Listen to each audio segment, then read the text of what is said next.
back, relax, and maybe get yourself a snack. Me and you gonna have a little chat about books. Hey guys, so I'm here today to do a book review, and the book I'm going to be reviewing is The Jasmine Throne by Tasha Suri, which I recently got sent and which I actually read before I received this copy as an e-version. This comes out in June this year. It's the first one in a new series by Tasha Suri, and I believe this is her first kind of epic fantasy series, although she has written other fantasy books, but this is the first one that kind of has a whole host of different characters. I didn't know too much about this going into it, although I did actually watch an author interview where the author was talking about how her process was when she was writing this and kind of some of the ideas that she wanted to bring into the book when she was coming up with it. And that made me really interested because I knew from that it was an Indian-inspired culture with a lot of Indian folklore and myth and mythology kind of woven in as well, which I thought was really cool.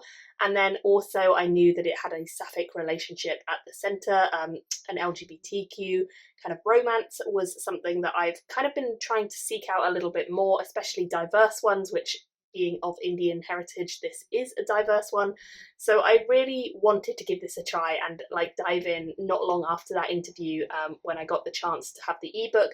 So I did exactly that, and actually it didn't take me too long to get through. It took me a couple of days because I think it's a bit of a slow beginning to this world, and I think the introductory phase kind of takes a little bit of time getting used to and just understanding how people fit into the world as a whole.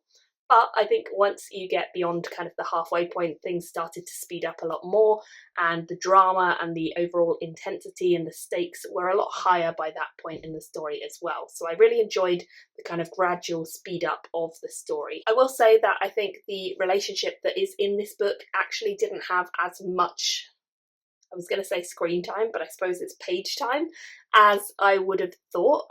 It's in there, but it's definitely not kind of overtaking the story like a lot of romance books or a lot of other books that have a heavy romance in them do. I feel like this is kind of just something that happens fairly naturally as the story goes on, and it didn't feel forced in like some other books I've read. So I really enjoyed that element. So this is a very political story, and I think it's going to be one that a lot of people will enjoy if you like the political kind of manoeuvring in fantasy stories. We follow a particular kingdom and we're focused on one part of that kingdom, which is where the Irani live. And this part of the kingdom is kind of one that has been a little bit outside the rest of the main kingdom. They have kind of exiled themselves in a way, but also the empire has just started to try and take a hold over them and really kind of ground the rebels down, because there are a lot of rebel groups that are sort of situated around here or based in the people who live here. And then there's also a disease going around which is called the rot, and this disease is something that is weird and wacky and kind of part of the magic of this world, where it's to do with infected wood that kind of spreads onto humans and essentially starts turning them into almost these plant-like, wood-like, tree-like beings, which is definitely not something you particularly want. So the rot is this illness that's going around the Irani people, and it's something that they are trying to figure out what it is and how it can be stopped. But actually a lot of the poor people in this world are the ones who suffer from the rot, and so many of the richer people kind of ignore it a little bit and just don't really have much interaction with people who have the rot. They know that it can't spread from person to person, it can only spread from the source to a human. So if you ignore and disregard those people from your parts of society, then I think a lot of the richer people have the idea that the rot will just go away, which of course it doesn't. It is a part of the story, but it's interesting to note that it kind of originated in Irani, which is where we're focused, and then there are other parts of the kingdom that are slowly being subtly infected with this as well. So we have two main characters and then a couple of other side characters who come into play a little bit more as well. The first of our main characters is called Priya, and Priya is a temple child, or she was a temple child, which is something that she keeps very, very secret. It's not something she tells a lot of people, and there's a reason for that, because the temple that she grew up in is actually a temple which still stands but had a very horrific backstory of almost everyone who worked and lived there dying very suddenly. And it was a very tragic event and something that she was privy to and she was a part of, but her involvement and her reason for being able to escape is something that gets revealed as the story goes on. So I don't want to tell you guys too much about it, but suffice to say, this is a secret she's been keeping for a lot of her life, and it's something that she holds very dear to her heart. She believes she is one of the only people to have survived this, and she doesn't really know many people besides her who have, and she keeps it very close to her chest because she knows that if anyone else were to find out, especially like higher ups and officials, she would be in trouble. So she has this dark secret and this dark past that she really tries not to reveal, and she is a maidservant in the meantime. She's just trying to get by. She's quite a loving character. She really goes out of her way to help the poorer people of the district who have the rot. She does everything she can to inspire them, get them jobs, help them, and just generally kind of be there for them as a almost mentor. She goes out on the streets and quite often just tries to look for them and help them, which is a really nice thing to see, but obviously not many people are doing this, and the rot is spreading and things are just generally getting worse, and this is something she sees as she's going about her normal day-to-day life. The other main character is Milani, who is an exiled princess, and Milani was exiled by her brother, who is, I believe, the emperor of this world.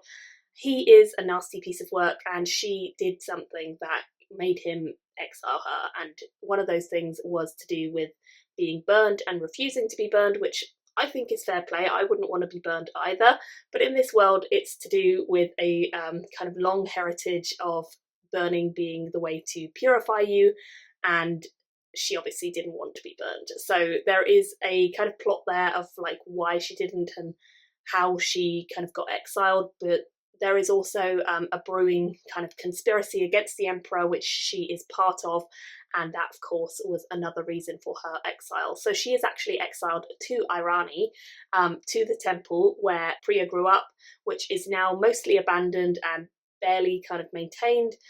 And she goes there and she is locked away in exile, and she just has one attendant who is pretty horrible to her and no one else who gets to see her at all. So she is just treated pretty poorly and not really looked after in the way you would expect for a princess, and not really maintained as you would expect for a princess. So she's got a pretty bleak kind of future ahead of her.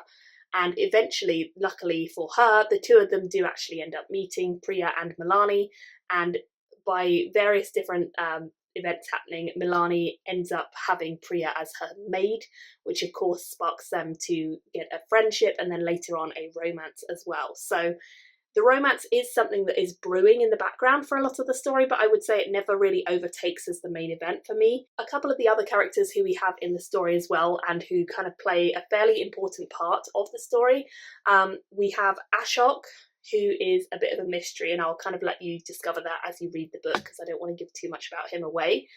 We have Bhumika, who is the wife of the regent in Irani, and she is quite well respected by a lot of people, but she also has her own secrets about her past.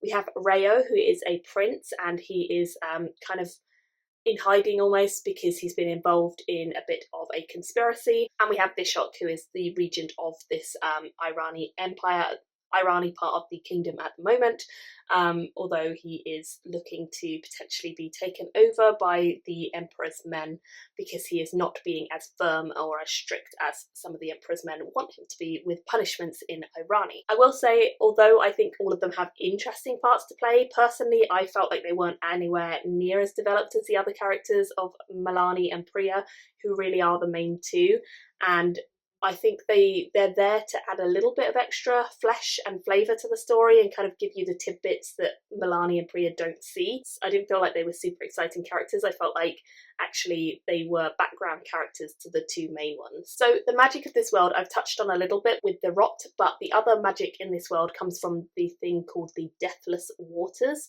which is this essentially a large body of water which is underneath the temple that Milani is imprisoned in and that Priya grew up in, and these waters, when you enter them, will give you magical powers if you survive. So it's a pretty treacherous kind of journey into the unknown when you enter the waters, and you don't quite know what you're going to end up with when you come out, or if even you're going to survive, like I say. So these waters were used in many rituals when the temple was active, and the temple children would have to go into the waters, I think 3 times over the course of their training to kind of acquire powers and grow those powers and prove their worth. But obviously a lot of them die, and it's quite a risky business to be in. So I enjoyed hearing about the Deathless Waters, and they are still very much active, even though most people don't know how or where to get to them.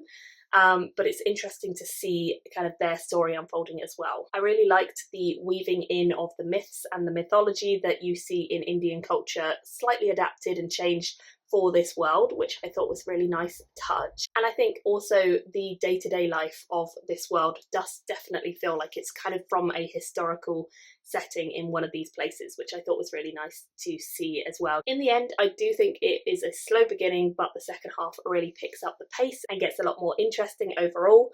I enjoyed getting into the world and the magic and sort of seeing the characters. I think for me, I would have liked the characters to be a little bit more developed on really who they are, because I think they hold a lot of the cards close to their chest for a lot of the book, and I would have liked to really uncover and dig a bit deeper into their personalities and their reasonings.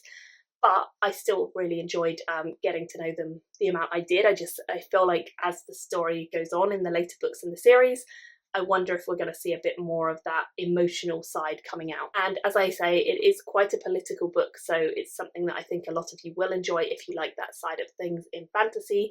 I ended up giving it a really solid 3.5.